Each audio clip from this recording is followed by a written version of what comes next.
ফ্রান্সে আসার পরে যতবার আমাদের দেশীয় মাছ খেয়েছি তার মধ্যে এই দোকানের মাছগুলো আমার কাছে সব থেকে বেশি ফ্রেশ লেগেছে। আমরা যারা প্রবাসে থাকি বাঙালি মাছগুলো আমাদের জন্য তো তাজা পাওয়া সম্ভব না, সব সময় ফ্রোজেন খেতে হয়। তবে অনেক সময় সেই ফ্রোজেন মাছগুলো অনেক দিনের পুরনো হয়, আবার কিছু কিছু মাছ খেতে একটু ফ্রেশ লাগে, মনে হয় সদ্য ফ্রিজিং করা। এটা বেসিক্যালি একটা চাইনিজ মার্কেট, আর এই মার্কেটের ভেতরে এই একটাই মাছের দোকান। এখানে তোমরা রূপচাঁদা, শোল, কই মাছ, তেলাপিয়া মাছ, পাঙাশ যেটা আমার খুবই পছন্দ, তারপরে বাটা মাছ, ছোট ছোট সামুদ্রিক মাছ, বিভিন্ন ধরনের শুটকি, সি ফুড সহ আরো অনেক প্রকার মাছ পেয়ে যাবে। আর বেস্ট পার্ট হলো এখানে আমাদের খুলনার চিংড়ি পাওয়া যায়। বিভিন্ন ধরনের বিভিন্ন সাইজের চিংড়ি আছে। ইনফ্যাক্ট এই সাইডে তো বিশাল বড় বড় লবস্টারও ছিল। তবে শুধু মাছ নয়, এখানে কিন্তু হালাল হাঁস এবং মুরগির মাংসও পাওয়া যায়। এটা মেইনলি বড় একটা সুপার শপের মতো। এখানে আরো অনেক ধরনের খাবারের আইটেম আছে,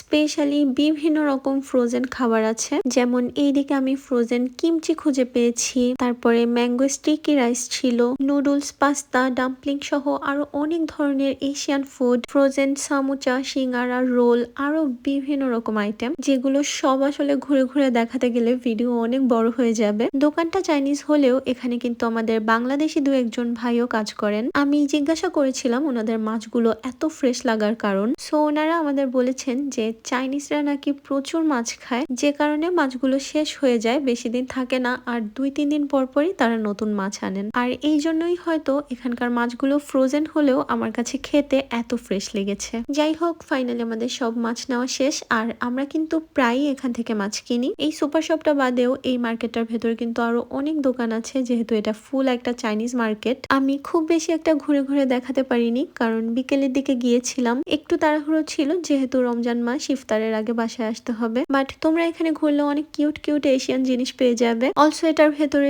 বিশাল বড় একটা ইন্টারমাক্সিও ছিল। জায়গাটা হলো পোক্তো দু শোয়েজি। আমি স্ক্রিনে ফুল অ্যাড্রেস দিয়ে দিব। মেট্রো লাইন 7 অথবা ট্রাম থোয়া এ দিয়ে কিন্তু তোমরা এখানে আসতে পারবে। এনিওয়েজ, এই ছিল আজকের ভিডিও। কেমন লেগেছে জানিও। See you in the next one. সেই পর্যন্ত সবাই ভালো থাকো। আল্লাহ হাফেজ।